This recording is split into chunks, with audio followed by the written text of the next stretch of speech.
Hi, I'm Steve Ruth, a professor in the School of Public Policy at George Mason, and this is the second lecture in this two-lecture series for the first few weeks of the course. And in it, now that I've discussed some of the issues in the course, some of the basic overriding, you might say, policy, superordinate issues, now I want to get into some of the specifics that we'll be examining and also bring up some of the very sensitive issues that are part of this discussion. The first one I'm calling interventions and key options, but I'll try to give you, in just a minute or two, a description of some of the kinds of approaches we're going to be looking at, some of the options that may possibly help in reducing drastically the cost of higher education, which, by the way, would also drastically change some of the ways that government approaches higher education. One of the options is normal versus blended versus completely online learning. The normal approach we've been doing it's probably been going on for thousands of years, and that's the professor or the teacher and the class around that teacher. Blended learning is a combination of what we're doing right now, for example, online learning and the normal approach. And completely online, which is becoming more and more in vogue these days. Each one of them is a different intervention, a different approach, and something that has to be examined closely. Measuring cost increases in tuition, etc., is another part of what we're going to be looking at in terms of interventions and key options. Room and board, books, facilities, you might say, well, it has nothing to do with what we're discussing here, but it's all part of the tuition package cost. And what we're going to be looking at is when tuition increases, which components seem to increase most. And as you'll find, I can just give you the bottom line. The biggest component of tuition is labor costs, particularly of faculty and administrators. And we'll be looking at those, of course, but we'll definitely be looking at many of the other options that have cost options in it.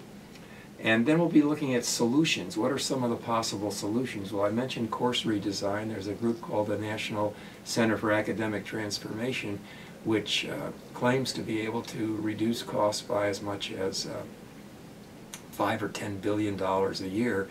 You might say, well, that's not very much in the education budget, but that's how much those costs are going up every year. So if we could have a reduction instead of an increase, that would be pretty substantial.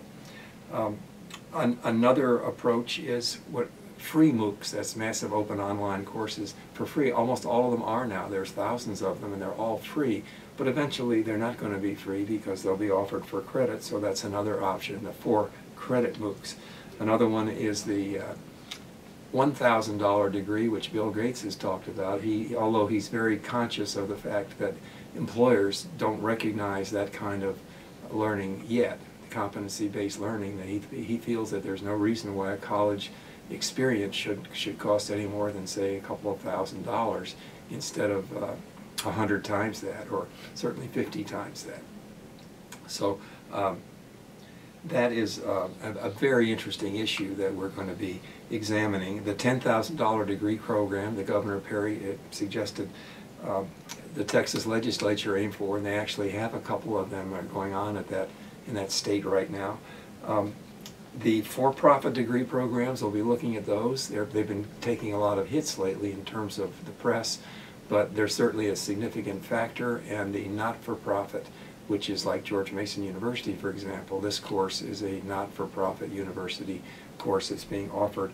And there are a lot of different ones. And finally, the one that I hope you'll find the most intriguing is the one I wrote that paper about, called the export-import model, and that basically is the model that says if we've got a course that in astronomy, for example, at George Mason, that's better than any other astronomy course, why can't we export it all over the college world, not just in the United States and beyond, and claim credit for it and also get revenues for it, and let students receive their normal registration and also get course credit. So those are some of the key options and interventions, and we'll be discussing in the class some of the sensitive issues in this debate also. Obviously, there are quite a few of them. One of them is promotion and tenure. only about 1/3 of the professors in colleges today are on tenure or tenure track. It used to be that there were 70% of them were. So they're entirely different. Most of the students are now being taught by professors who have other than tenure or tenure track, very expensive employment agreement. That's going to certainly come up. Class size is another one. The first MOOCs in 2011, 2012, the really big ones, the ones at Stanford, were attracted as many as 300,000 students, of which 50,000, the course that Sebastian Thrun taught in artificial intelligence, 50,000 students finally completed that course. Only a few hundred Stanford students actually got credit for it, but a few students in Europe also got credit. So anyway, the class size is beginning to be a variable of considerable importance. How significant is it to be face-to-face in contact with the professor? Many people feel that if you don't take a class where you're with the professor the entire time, if you take a class that's other than that, that you're not really taking a legitimate college course. So we'll have to look at that, although I can tell you that well over 1/3 of all the students in college today in the United States are taking at least one course, one credit course online. So that's certainly an interesting issue, and we'll look at it. The status of adjunct faculty enters into this quite a bit. The community college workload. Community college, a very significant amount of education goes on at community colleges, and they are very, very big users of online methods, various online teaching interventions. And interestingly, the for-profit, if you want to take a community college two-year degree for-profit, with a for-profit, the cost can be as much as 5 or 6 times as much as the cost of going to your local community college. So that's a very interesting issue that comes up. Another one that we certainly can't ignore is the construction issue, because if 1/3 of the students are taking courses now online, 1/3 of the students taking at least one course online, one would think that the construction costs would be going down, but in fact they're going up 10% a year, more than 10% a year. So that's an interesting issue. Do you still need all that brick and mortar when the overwhelming, this past year, for example, 10% of the increase in online learning was 10%, only 10%. That's the lowest it's ever been, but that's a very, very large increase. So that tends to be a non-construction related issue, and yet there's massive construction going on in colleges, 11% in last year increase over the previous year. Not-for-profit versus for-profit, we'll be talking quite a bit about that. And when we get to discussing MOOCs, we'll be looking at format, learning management systems, feedback approaches, how do people get back to the professors with their questions, classification as to appropriateness. Are hard sciences courses better for the MOOC approach than soft sciences? Quantitative versus qualitative.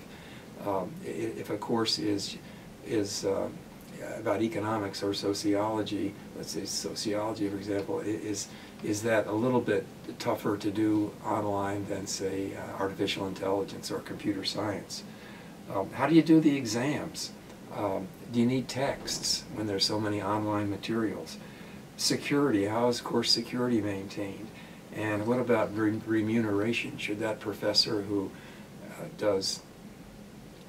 whose course is extremely popular and which is exported all over, should that professor be gaining significant benefits over her or his colleague who doesn't have the courses exported? Those are all interesting issues.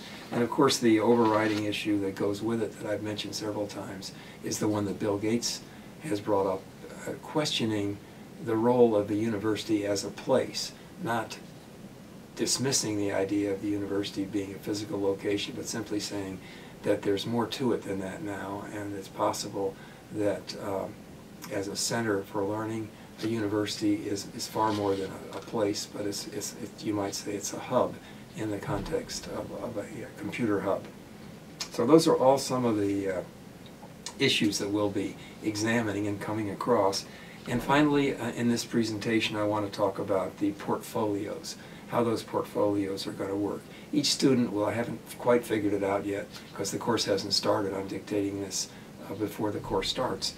But each student will probably have 2 or 3 portfolio items each half of the semester, and those are things that they'll specialize in. You can pick it. You can pick the portfolio of your choice, and then you'll spend more time looking at that than you do at some of the other things we'll be looking at in class.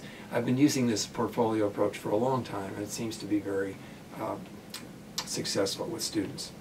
So these are some of the portfolio topics, and you can see them up there also in the slides. First one is, what makes an online student successful? What do we know about some students better than others in the online environment?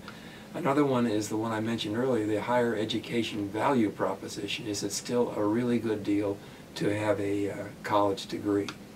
I know the answer is yes, but to what degree is that changing, or is there any difference between the college degree and its value that's obtained online versus the one that is obtained in the normal way? The export-import model, that's what I wrote the paper about, and some of you may find that an interesting issue to look at. If it ever happened that we had the export-import model in place, there would be a drastic difference in the role of faculty, the significance of education, and certainly in the financial issues associated with universities, particularly large public universities and their funding. For-profit versus not-for-profit, that's an interesting issue that a lot of people like to look at in terms of portfolio development. And in terms of MOOCs, here's another topic that may be interesting for your portfolio choice, is what are the top 10 MOOCs? I'm going to give you access to vast numbers of them, and you'll be looking at a few, maybe even taking a few if you wish. But what do you think are the best ones? My favorite one is the data course given by the head of the Stanford Computer Science Department, Professor Wickham.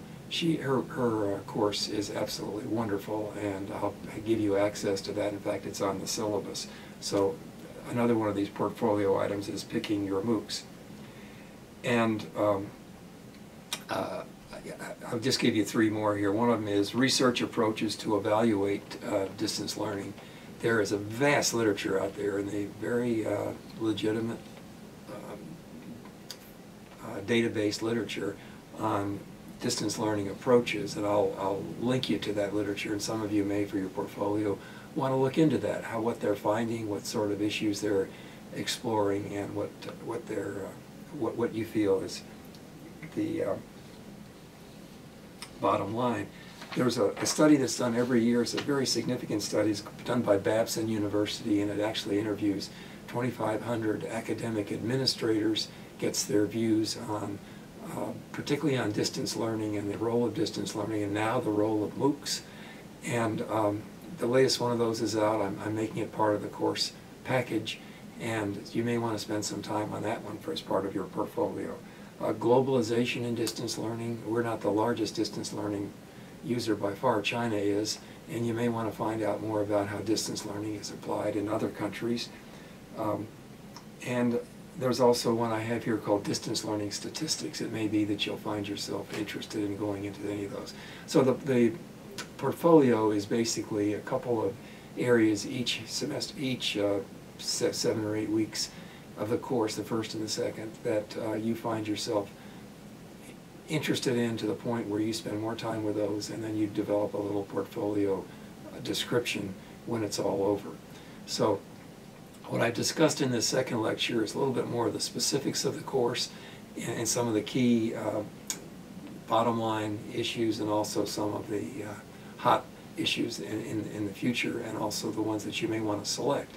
So I hope this is a good beginning. It's, I hope, short enough and interesting enough as I get used to this technique myself, so that we can take full advantage of the material, and most importantly of your own interests as we proceed through the course. Thanks a lot.